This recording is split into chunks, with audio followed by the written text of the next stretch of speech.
저는 조영예술대학 서양화 전공에서 지금 학생들과 열심히 호흡하면서 가르치고 있는 미술작가 문경원입니다.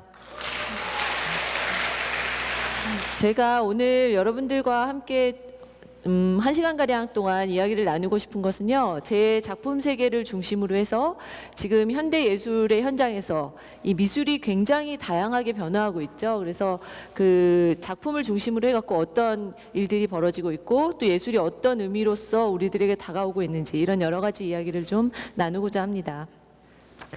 저는 원래 그 개인적인 관심은 어떤 개인과 사회 그리고 그 역사적이거나 어떤 현실 안에서 빚어지는 많은 갈등과 모순 또 충돌 이런 것 안에서 벌어지는 삶의 어떤 소소한 이야기들 그런 데 관심을 가지고 쭉 작업을 진행해 오고 있었고요. 그러면서 어떤 이런 개인적인 작업들에 있어서 저의 생각이나 이런 예술적인 방법을 통해서 굉장히 은유적이고 상징적인 풍경들을 그려내고 있었는데요. 그러면서도 한켠에서는 과연 내가 지금 하고 있는 이게 뭐지? 예술이 과연 어떤 의미가 있고 나에게는 어떤 의미가 있으며 사람들에게는 어떤 의미를 줄 수 있는지 이런 것들에 대해서 좀 고민하게 됐습니다. 그러면서 그 예술의 방향이나 내용들에 대해서 이게 과연 이 시대에 예술이 유효한가? 이 예술을 통해서 무엇을 느끼고 사람들이 이야기할 수 있을까? 그런 것들에 대한 많은 회의와 또 고민들의 시간이 있었습니다. 그러면서 자연스럽게 그 2009년도부터 공동 작업의 형태로 어떤 작업을 한번 심도 있게 더 다가가는 계기가 됐었고요. 그러면서 두 작가가 어떤 이야기들을 많이 나누게 되었었는데 그 대화의 내용들이 앞서 제가 그 개인 작업을 진행해 오면서 가졌던 어떤 고민들 과연 이 시대의 예술이 유효한가? 무엇을 할 수 있을까? 그리고 지금 여러분들이 아시다시피 미술이라는 것 자체가 굉장히 어떤 내용을 표현하고 담는가에 따라서 다양한 형식으로 그 언어가 바뀌고 있죠. 확장되고 있고 또 더 좁게 자신의 세계를 담기도 하면서 또 크게는 어떤 사회 안에서 이야기를 담기도 하고 이런 다양한 모습들 가운데서 그 많은 이야기를 나누게 됐었어요. 그러면서 그 대화의 내용들을 하나의 어떤 시나리오한 작업으로서 펼치게 됐었는데요. 그 첫 선을 보이게 됐던 계기가 앞서 잠깐 언급드렸던 카셀 도큐멘타라는 장을 통해서 준비했던 이야기들을 나누게 되었습니다. 그 도큐멘타는 잠깐 말씀드리면 5년마다 하는 미술 행사인데 그 독일이 세계대전 이후에 어떤 전범 국가로서 자기들의 반성과 그런 제스처를 세계적인 미술 축제로 제시한 그런 행사입니다. 그래서 무엇보다 개인으로 출품하는 것보다도 한번 이런 공동 작업의 시각을 도큐멘터 안에서 작은 하나의 도큐멘터를 마치 작가들이 만들듯이 제시하면 어떨까? 그러면서 이 뉴스 프롬 노웨어라는 프로젝트를 진행했었고요. 그 진행했던 그 프로젝트 안에 처음 출발점은 아까 잠시 말씀드린 것처럼 현재 작업을 하고 있는 어떤 작가들의 고민이 녹아든 투 채널의 영상 작업을 제작하게 됐었는데 이 투 채널의 시작도 각각의 작가의 어떤 이 미술이나 현대 예술을 통한 자신의 내용과 사유의 방법들을 영상 언어로 담아냄으로써 과연 이 시대의 예술이 무엇을 할 수 있고 우리가 또 하고 있는 이 예술이 어떤 의미를 가지고 있을까 이런 것들을 생각하게 됐는데요. 그래서 한 채널은 이 시대가 멸망한다는 어떤 전제하에 이 시대의 마지막 예술가의 모습을 담았고 또 이 다른 쪽은 이 멸망 이후에 새로운 인류에게 발생하는 어떤 행위들 그런 것들을 통해서 두 사람이 굉장히 비슷한 행동을 하고 있는데 하나는 저희가 지금 현실에서 예술이라고 부르고 있고 하나는 뭐라고 생각할지 모르지만 규정하지 않은 어떤 그런 담론들을 보여주는 영상이었습니다. 근데 이게 단순히 이제 영상 작업을 제작을 한 것이 아니라 이 영상을 만드는 과정 중에 아까 그 말씀드렸던 그 고민 여러 가지 그리고 이런 많은 질문들을 어떻게 함께 나눌 수 있을까 하면서 협업 프로젝트를 진행하게 됐었는데요. 그 협업이라는 것이 이 영상 속에 나오는 다양한 오브제들 그리고 멸망이라는 시점을 설정한 이유가 있습니다. 그 무엇인가 어떤 반성과 새로운 실천을 해보고 싶다라는 생각을 했을 때는 기존의 가치가 완전히 없이 새로 시작하는 단계에서 한번 의미를 짚어보고 싶어서 인류 멸망이라는 어떤 대전제를 가져오게 됐었고요. 그 멸망 이후에 인류에게 집이란, 안식처란, 옷이란, 그리고 물을 가지고 또 했는데, 이런 여러 가지들 의식주를 중심으로 예술이 또 다른 장르의 사람들과 만나서 무엇을 만들 수 있고 무엇을 생산할 수 있을지, 그리고 그런 고민들을 어떻게 예술 언어로 다시 가져올 수 있을지, 이런 과정의 어떤 여정 같은 작업이었습니다. 실천적으로 어떤 시각적인 오브제도 만들고 또 이야기도 나누고 이러면서 그냥 말로 끝나는 것이 아니라 뭔가를 실천하면서 만든다는 그 굉장히 생산적인 크래프트맨십도 강조하는 그런 프로젝트였습니다. 그 지금 이 스틸 속에 나오는 이 두 가지의 그 채널을 통해서 현 시대의 마지막 예술이라는 것을 반문하는 한편, 오른쪽에는 두 사람이 굉장히 비슷한 일을 하고 있어요. 영상 속에서 뭔가를 수집하고 만들고 분석하고, 그런데 그건 뭐라고 규정할지 모르는 미래를 보여주는 것이죠. 근데 여기에 아까 말씀드렸듯이 저희가 이런 설정한 질문과 내용과 반성적인 어떤 성찰적인 시나리오상의 내용들을 아까 말씀드린 의식주를 중심으로 6개 분야의 시각 작업을 하시는 건축가, 뭐 프로덕트 디자이너, 그다음에 패션 디자이너, 이런 여러분들과 의견을 나눴었는데요. 실제로 이 영상 속에 나오는 그 미래의 공동체 같은 모습이에요. 이 마지막에 여자 주인공이 이 우주선 비슷한 이 미래의 공동체가 와서 일로 탑승하기 위해서 떠나는데, 이런 ICT라는 1인 도시 또 1인 커뮤니티 시스템에 대한 이야기들을 네덜란드의 건축가 그룹인 MVRDB와 이야기하면서 영상 속의 이미지로 잠깐 등장하지만 많은 내용들에 대한 설계와 내용과 아이디어들을 같이 공유했습니다. 한 1년 반 동안. 그리고 또 일본에 굉장히 젊은 디자인 엔지니어링 그룹이 있습니다. 그 타크람이라는 친구들하고는 그 인간에게 물이 모두 오염됐다라는 설정이기 때문에 그 안에 나오는 주인공이 장치하고 나오는 기구들이 있습니다. 처음에 저희가 이제 주인공이 입고 나오는 어떤 그 영화 속에 등장하는 물 정화 시스템을 만들자라고 이제 그 어떤 제안을 했더니, 프로포즈를 했더니 이 친구들이 아니 일본만 해도 이 모든 섬을 둘러싼 물이 너무나 많고 이 물 정화에 대한 것들이 인류에게 무슨 의미가 있는지 이렇게 거절을 하더라고요. 그러고 나서 바로 그 3.11 사태가 일본에서 쓰나미가 일어나면서 이 3명 중에 한 명인 그 디자이너 하는 친구가 이메일이 왔어요. 굉장히 이렇게 정중한 사과의 이메일이 오면서 굉장히 미안하다. 내가 너무나 오만했고 그런 생각을 해보지 못했는데 이게 현실에 일어났는데, 본인이 진짜 생수병, 페트병을 집안에다 쌓아놓고 디자이너나 엔지니어로서 너무나 무능력하게 아무것도 못하고 있는 자신을 생각하면서 그 너희들이 제안했던 작업이 굉장히 재밌을 것 같다는 생각이 들어서 한번 해보고 싶다. 다시 이렇게 연락이 왔습니다. 그러면서 여러 번 만나서 이메일과 스카이프도 하고 또 이렇게 이야기를 나누면서 처음에는 외장형, 뭐 웨어러블 물 정화 시스템부터 여러 가지에 대한 이야기를 나누다 결국은 사람이 물을 먹지도 않고 살 수 있는 어떤 인공 장착 가능한 그 정화 시스템을 저희들이 생각해내게 됐어요.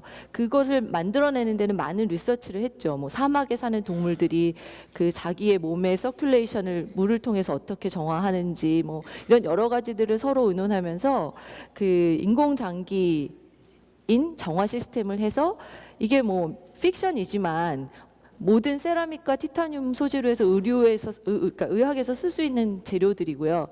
저희들이 만든 이 키트를 실제로 전시도 하고 또 이 주인공이 영화 속에서 입고 나오고 그런 과정을 거쳤습니다. 그래서 비단 이것뿐만이 아니라 그 여러분들 알고 계시는 정고 선생님께서는 그 주인공들의 옷을 맡아주시면서 입고 나와야 되니까 지금 보시면 니트와 어떤 그 셀 형식의 옷인데요. 그 인간의 제2의 스킨, 제2의 피부로서의 옷에 대한 이야기를 많이 나누면서 기능성뿐만 아니라 신미성에 대한 이야기도 나누고, 또 이 한 올로 시작해서 니팅하는 시스템으로서 이렇게 주인공이 입게 되는 이런 과정들을 하면서 그 현실에서 이렇게 패션으로 알려져 있는 이런 옷들을 넘어서는 어떤 사람에게 그 옷의 어떤 의미, 이런 것들에 대해서 또 한번 같이 이야기를 나눠봤고요. 그다음에 일본의 츠무라 코스케라는 또 패션 디자이너인데 그 옷 안에 주머니를 굉장히 많이 장착하는 그런 컨셉으로 굉장히 유명한 디자이너였어요. 그래서 그 옷이 마치 집처럼 들고 다닐 수 있는 개념, 이런 것들이 굉장히 저희가 생각하는 것과 맞아서 미래의 어떤 사람들에게 다 나눠줄 수 있는 한번 유니폼을, 프로토타입의 유니폼을 만들어 보자. 그러면서 이게 이런 과정들이 하나하나가 단지 옷을 만들다든지 뭐 의상 소품이라든지 이런 차원에서 끝나는 게 아니라 이 실제 어떤 것을 놓고 같이 이야기하면서 파생되는 많은 이야기들, 그것들이 정말 소중한 경험이었고 작업 안에 녹아들면서 의미를 만들었다고 생각을 했습니다. 일본의 건축가이신 그 토요히토 선생님께서 당시에 그 쓰나미 이후에 모두의 집이라는 정말 쓰나미 지역에 가서 사람들을 위한 공동주택 같은 것들을 짓고 계셨어요. 그래서 우리가 생각하는 건축이 뭐 외형이 있는 건축이 아니라 정말 영화 속에 등장하는 사람들에게 안식처, 또 다른 휴식처로서 공간의 의미는 무엇인지를 너무너무 물어보고 싶었어서 이 토요토 선생님과는 그 쉘터, 휴식처, 안식처, 그런 의미로서 어떻게 건축가가 자신의 철학을 가지고 있고 기본적인 목소리를 가지고 있는지를 이야기를 하다가 결국은 이제 페이퍼 아키텍처로 끝나긴 했는데요. 이 쓰나미 지역에 새롭게 건설되는 어떤 공동의 커뮤니티 디자인에 대한 것들을 많은 드로잉을 같이 하고, 또 이 토요토 선생님이 실제로 이렇게 모두의 집이라고 세운 마을회관 같은 곳이 있었는데 그 마을회관의 디자인이나 이런 이야기들을 하면서 저희 영상 속에 또 이렇게 우주선이라든지 사람의 어떤 휴식처, 쉘터에 대한 이야기들에 그것들을 반영하면서 같이 만들었습니다. 그래서 이 사실 뉴스 프롬 노웨어라는 공동 프로젝트는 저와 전준호 작가님 두 분이서 이제 개인 작업을 각각 하면서도 그 개인 작업에서 풀지 못하는 어떤 여러 가지 아까 고민과 반성과 성찰에 녹아드는 지점들을 좀 더 객관화하고 대화를 하면서 하나의 플랫폼을 만들지만, 그 영상 작업은 사실은 더 많은 협업을 하기 위한 일종의 도구이기도 하고 저희의 목소리이기도 한 거죠. 그래서 그거를 통해서 당연히 이 많은 분들과 또 다른 이 분들이 추천하는 또 석학이나 여러 선생님들과 다른 분야에 계신 그런 것은 이제 인터뷰나 또는 에세이 또는 저희들의 대담으로 이루어졌는데요. 하나의 예를 드리자면 고은 선생님과는 한평생을 어떤 시인으로서 제도권에 투쟁하시면서 자신의 시와 어떤 그림으로서 그것을 은유적으로 보여주고 계셨는데요. 예를 들자면 저희가 그 사과 하나리라는 그분의 시 중에서 그걸 읽고 너무 이제 마음에 감동을 받았어요. 그래서 그게 어떤 시냐 하면 한 작가가 사과를 그리기 시작했는데 계속 보면서 그리다 보니까 사과가 썩은 거죠. 그래서 남은 것이 없고 그것을 계속 변화하는 걸 그리다 보니 자기가 무엇을 그리고 있는지를 잊어버렸다라는 그런 식의 시였는데, 어떻게 보면 너무나 그 예술이 뭘까라고 당시에 목말라 있으면서 생각했던 지점에서 굉장히 와닿는 시였어요. 그래서 그 사과 하나리라는 시를 들고 그 고은 선생님과 과연 이 예술가들이 하고 있는 이런 것들이 어떤 의미가 있을까요? 또는 그 선생님은 왜 그런 시를 쓰셨나요? 이런 이야기를 나누면서 또 실제 그림도 굉장히 많이 그리셨더라고요. 그래서 그것도 보여주시고, 그래서 그걸 보면서 같이 결국 시대의 어떤 아름다움, 시대 정신 이런 것들에 대한 이야기를 나눴고, 그런 내용들을 또 글로 정리를 했었고요. 저희 학교에 석자 교수님으로 계시니까 잠깐 소개드리면, 최재천 교수님하고는 그 동물 진화학자로서 많은 어떤 진화론에 대한 이야기를 하고 계시는데, 그렇다면 미래의 예술이 진화한다면 어떤 형태가 될 수 있을까요? 이런 것들을 감히 저희가 물어봤었고요.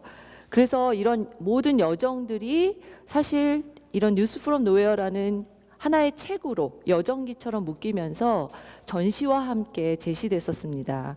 그래서 이런 공동 프로젝트 안에서 이거는 사실은 굉장히 다른 분야에 계신 분들, 그리고 그 분야를 예술을 통해서 어떻게 같이 이야기할 수 있을까, 그리고 사실은 굉장히 개인적인 궁금증으로부터 출발했던 프로젝트인데 이게 마치 하나의 구슬을 끼워가듯이 점점 커지면서 뭐 기한을 정해놓고 한 건 아닌데요. 지금도 계속 언고잉으로 그 프로젝트가 진행되고 있고, 그 카셀 이후에는 시카고 미술관에서 전시를 하면서, 여러분들도 아시죠? 그 시카고 아트 인스티튜트라는 그 예술대학이 있습니다. 그래서 그 시카고 아트 인스티튜트에서 한 학기 동안 그 전시 기간 동안 그 전시에 조인을 해서 많은 학생들과 선생님들께서 워크샵, 세미나, 그리고 이 프로젝트를 통해서 거기서 결과물을 또 새로 만들어 주시고, 그래서 굉장히 풍성하게 그것들이 또 열매를 맺었었고요.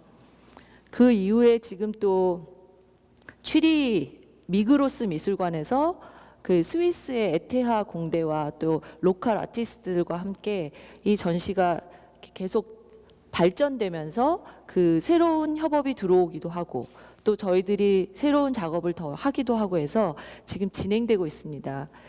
베니스 비엔날레에서 지금 또 이 작업의 연장선상에서, 하지만 내용은 뉴스 프롬 뉴욕과 조금 다르고요. 여전히 그 예술에 대한 기본적인 질문들을 묻는 지점에서는 같은 작업입니다. 다만 이 베니스 비엔날레 작업 같은 경우는 그 베니스 비엔날레라는 비엔날레 자체 안에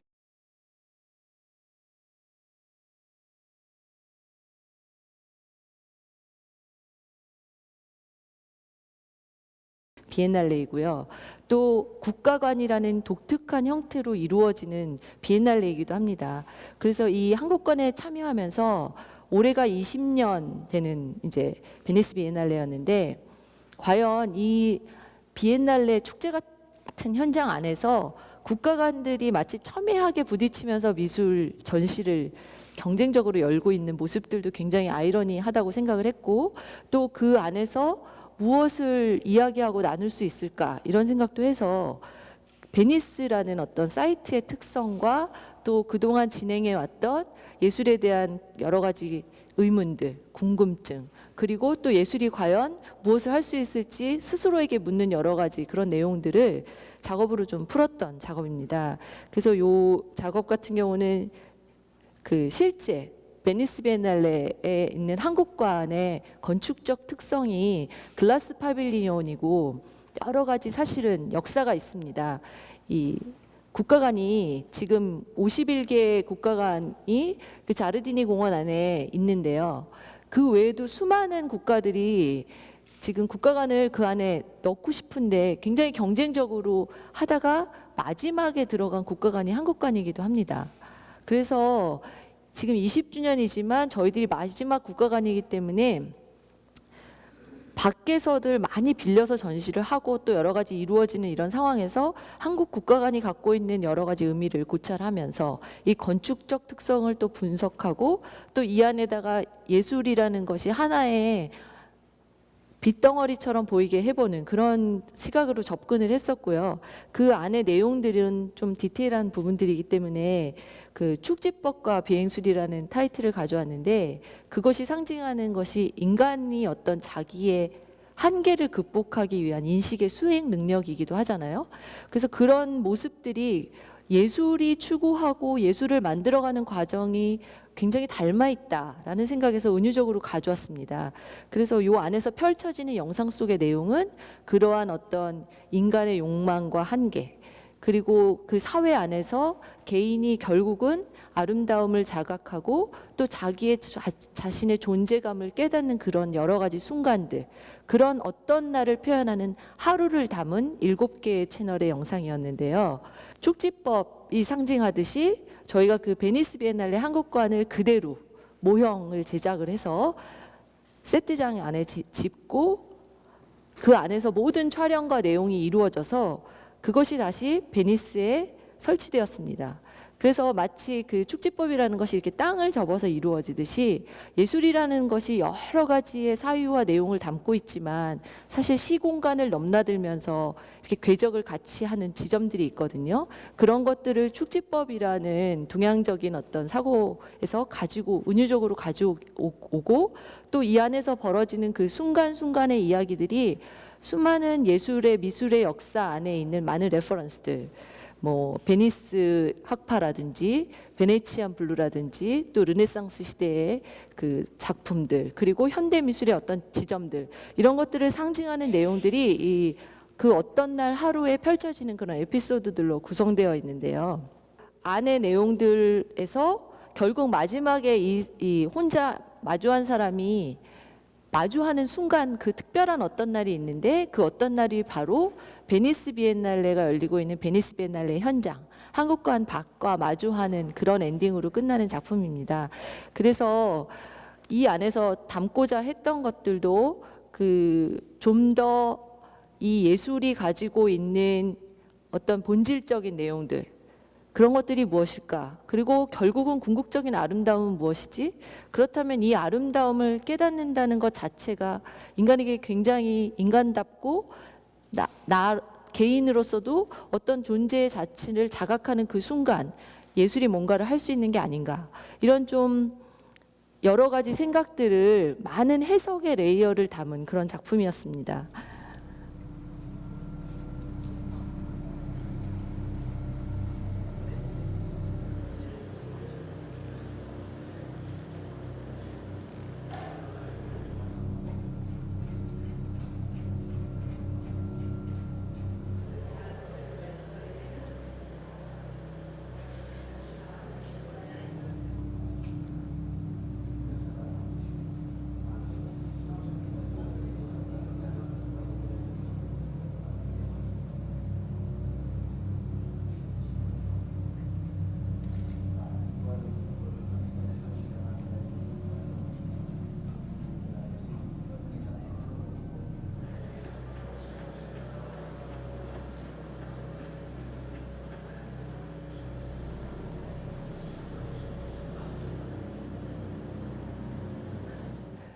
그렇다면 이런 공동 작업을 하면서 이 어떻게 보면 굉장히 객관화하는 시각을 배우고 또 곤고해지는 그런 지점들이 있었는데, 그러면서도 결국 개인 작업이라는 것들은 각자 풀고 있습니다. 그래서 이 개인의 시각은 어떻게 변화할 수 있을까, 또 그런 지점들도 보여드리고 싶은데요.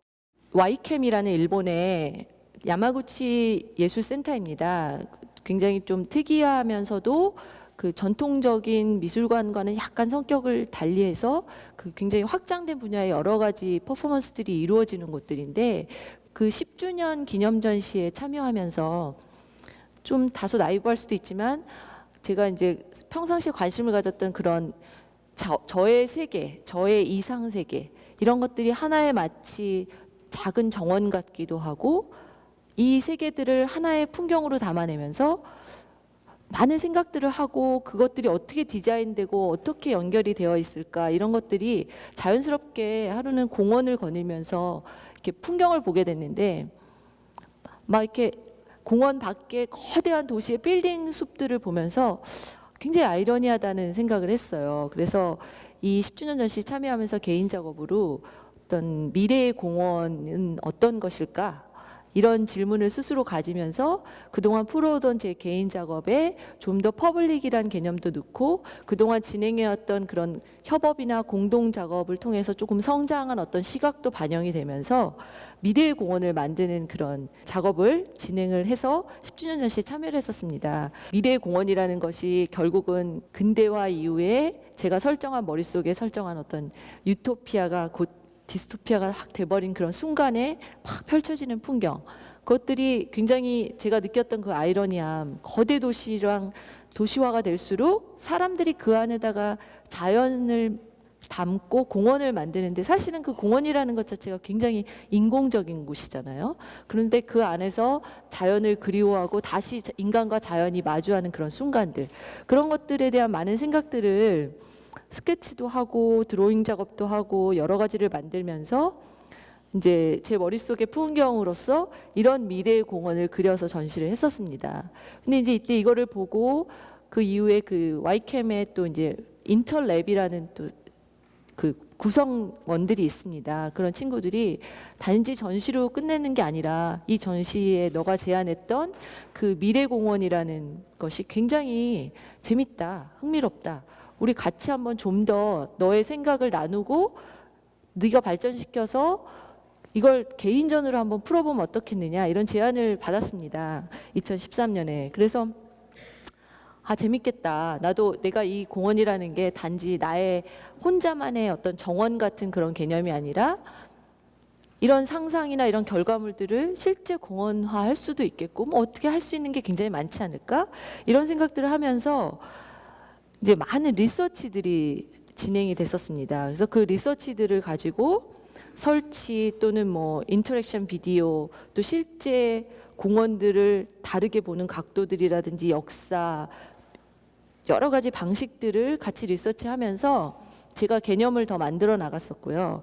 그러는 개념을 만들어 가던 와중에 일본에서 이제 좀 굉장히 유명한 70년대 만화인데 우연히 보다가 녹색의 수호신이라는 만화예요. 그런데 그 안에 이게 지금 동경의 모습인데 제가 생각했던 미래의 그 유토피아라는 것을 꿈꾸면서 우리가 계속 산업화하고 근대화하고 발전하다 보면 만나는 어떤 지점의 풍경이 굉장히 폐허 같고 아무것도 없어진 그런 원시림 같은 것들을 생각했었는데 그런 장면이 펼쳐진 만화 장면을 봤었어요. 그러면서 그래 한번 내가 미래의 공원을 제시한다면 뭐 내가 생각하는 미래 공원이라는 건 사실 그전에도 작업에서도 나왔었지만 모든 것들을 싹 없애고 재단하고 그냥 인공적으로 아름답게 꾸며놓은 게 아니라 사회나 역사나 어떤 그런 흔적들 위에 새롭게 재건되거나 자연스럽게 생긴 그런 공원들이 제가 추구하고 싶은 공원이 아닐까 그런 생각들을 하면서 이 만화를 보고 실제 그 야마구치 예술센터 주변에 야마구치 현에 있는 많은 버려진 탄광 또는 폐허 그리고 사람들이 떠난 빈터 이런 것들에 대한 것들을 제가 이제 같이 조사하면서 요청도 하고 같이 만들어 보자. 여기에 어떤 것이 되었든 내가 한번 미래의 공원으로 만들어 보고 싶다. 그래서 같이 이제 적극적으로 작업을 진행하게 됐습니다. 그리고 그 방식은 제가 생각한 것은 이렇게 굉장히 전지적 시점이었어요. 그래서 그 영상이나 제가 드로잉이나 아까 영상으로도 만들었던 것처럼 마치 우리의 과거나 현재를 순간 내려다본 듯한 그런 모습 안에서 무엇인가를 상상해 보고 싶었어서 전부 그 이제 드론 촬영이랑 전지적 시점에서 그 흔적들을 전부 채집했고요. 그런 모습들입니다. 그 야마구치현 주변에는 그 산업화의 흔적, 근대화의 흔적이 그 세계대전 이후에 그대로 남아있는 곳들이 꽤 많이 있어요. 그래서 그런 곳들이 살아있는 어떤 예술의 현장이 될 수도 있겠다. 제가 그런 생각을 하면서 이게 저의 뭐 단지 작가적인 상상이나 어떤 제안이지만 이것들이 뭐 언젠가는 한번 변화할 수도 있고 또는 그냥 예술의 형태로 이 미술관 안에서 또 다르게 사람들에게 제시할 수도 있지 않을까 이런 생각을 하면서 이제 지금 작업을 진행하고 있습니다. 그래서 그 여러 가지 모여진 이미지들을 통해서 이렇게 공원으로 변화하는 모습이라든지 여러 가지들을 지금 만들고 있고요. 지금 전시는 크게 그래서 그런 영상, 거대한 영상 마치 하나의 카페트처럼 미술관에 설치될 예정이고 또 거기서 파생되는 많은 사운드 작업들 그리고 지난 2년 반 동안 진행되었던 아까 잠시 보여드렸던 수많은 리서치들이 그냥 단지 이렇게 페이퍼 작업들이 아니라 시각화되어 있는 것 다양한 방식으로 풀어낸 것들이 있습니다. 그래서 그런 요소들을 같이 전시하면서 그 생각했던 것들을 계속 발전시키고 있고요. 제가 그러면서 아까 말씀드렸던 그 제가 생각한 이 프라미스 파크라는 주제로 작업을 하고 있는데 이게 기존의 공원과는 뭐가 다른가 나의 시각이 무엇이 다르고 어떤 것을 이 현대 예술로서 보여줄 수 있을까 이런 지점에서 기존 공원들에 대한 이야기들도 많이 보고 자료를 조사하고 하면서 그 여러 가지들이 모이다 보니까 마치 거대한 하나의 역사적 패턴처럼 저에게 다가왔습니다. 그래서 이 인류사 안에 있는 이런 수많은 것들이 반복되고 있고 또 굉장히 비슷한 유형을 띠면서 하나의 마치 내려다보면 시각적 패턴 같은데 그 패턴이라는 것 자체를 사전적 정의나 의미가 아니라 제가 찾아보니까 제 나름의 시각으로 생각해 보니 이런 패턴이라는 것 자체는 문양과 또 여러 가지 시대의 미의식으로 다시 번역될 수 있는데, 그것들 안에는 그 시대만이 갖고 있는 굉장히 독특한 미의식과 또 철학과 결국은 시간과 공간을 해석하는 모든 것들이 녹아 있었습니다. 그래서 저도 그렇다면 내가 생각하는 이 미래 공원을 사실 예술가가 연구자나 조사하는 이런 사람하고 다르게 어떻게 예술의 언어로 표현할 수 있을까가 굉장히 중요하잖아요. 그런 지점에서 이런 작가적 상상력이나 은유, 그리고 이런 것들로 출발되어지는 여러 가지가 어떠한 형태의 예술 언어가 될 수 있을까, 그런 것들을 고민하면서 지금 그런 영상의 거대한 카페트라고 제가 이름을 붙였는데요. 그런 것과 실제 그 카펫으로 이 생각을 한번 제시해 보자. 그래서 지금 그런 여러 가지들이 녹아든 내용들을 실제 카펫으로 실제로 제작을 하고 있습니다. 그래서 이 카펫의 의미는 또 여러 가지 이야기를 할 수 있겠지만, 이 위빙이라는 것 자체가 이렇게 짜여지는 그 위빙이 은유하는 지점이 많죠. 제가 그래서 생각한 것은 이 모두가 떠난 폐허나 이런 공원에 다시 사람들이 모인다라는 그런 새로운 의미로서의 프라미스 파크이고, 그 새로운 사람들이 모일 때 결국 공원이라는 것의 의미를 다시 생각하게 되고, 그 공원을 구성하는 방법에 대해서 논의하게 될 때 그 커뮤니티 디자인이라든지 어떤 공공성에 대한 이야기를 나눌 수밖에 없고, 또 그것을 구성하는 저희들의 미의식이나 시대정신을 담을 수밖에 없었습니다. 그래서 이런 것들이 녹아든 어떤 상징을 하나의 풍경으로 나는 어떻게 제시할까 하다가 생각한 것이 이런 카펫입니다. 그래서 지금 그 미술관의 그 전체 공간에 이런 카펫을 깔음으로써 하나의 미술관이 새로운 미래 공원을 생각해보는 그런 구조로 지금 접근하고 있습니다. 그래서 좀 더 그 이제 내용들을 제가 이제 전시로 소개할 예정인데요. 아까 왜 카펫일까 그런 생각을 하게 되면서 그 예술의 형식이 굉장히 다양하죠. 그리고 아까 말씀드린 것처럼 저도 지금 서양학과에서 학생들과 굉장히 재미있게 작업하고 또 가르치면서 이 다양한 현대 미술의 내용들이 어떤 언어들로 표현되고 있는지 굉장히 흥미롭게 지켜보면서 작업도 하고 가르치고도 있습니다. 그런데 지금 제가 카펫의 아까 그 위빙이라는 개념을 생각하면서 그 떠났던 공간으로 사람들을 다시 모으게 하는 어떤 그런 공공성의 어떤 공원, 그리고 그 공원이라는 것이 기존의 것을 다 없애고 새롭게 거기다 팬시하게 이렇게 디자인하는 것이 아니라 그 역사나 사회성이나 폐허의 흔적을 그대로 두고 거기에 새롭게 선다라는 그런 개념들이 이제 제가 조사한 그런 리서치나 여러 가지 내용들을 시각화해서 가져오는 방법론으로 이제 카펫의 어떤 문양이나 패턴으로 들어오게 되고요. 또 그다음에 이게 깔린다라는 것은 그 깔렸을 때 그 위에 밟고 다시 쓰면서 새롭게 보게 되는 거죠. 그리고 모이게 되죠.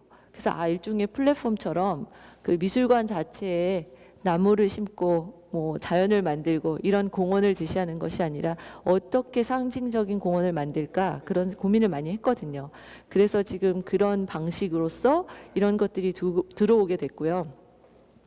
그리고 지금 지금 진행하고 있습니다. 그리고 그 아까 보여드린 그 잠시 보였던 그 위빙의 방법 같은 경우는 이제 제가 좀 찾아봤더니 이게 디지털의 테크놀로지와 또 굉장히 연관이 많이 되어 있고, 실제로 또 이런 많은 인포메이션들을 우리가 생각하는 어떤 지금의 테크놀로지 혁명 이후에 생각들이 사유 방식이 많이 바뀌었잖아요. 이런 것들을 상징하기도 하고, 또 그 위빙하는 가로와 세로줄이 만나면서 나오는 그런 방식들 안에서 새로운 것들이 또 만나는 지점들, 이런 여러 가지들을 지금 다양한 방법으로 푸는 작업도 지금 함께 진행하고 있습니다. 뭐 제가 지금 주로 과정과 어떤 내용들에 대해서 설명하면서 그 과정의 도큐멘테이션 이런 것들을 많이 보여드렸는데요.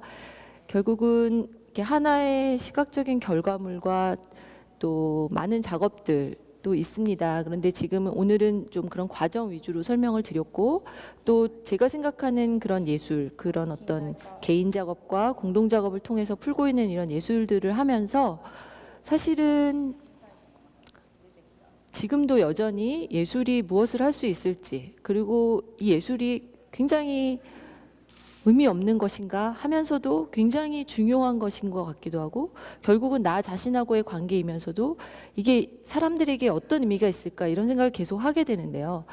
이런 과정 중에 제가 굉장히 생각이 나는 또 이야기가 있습니다.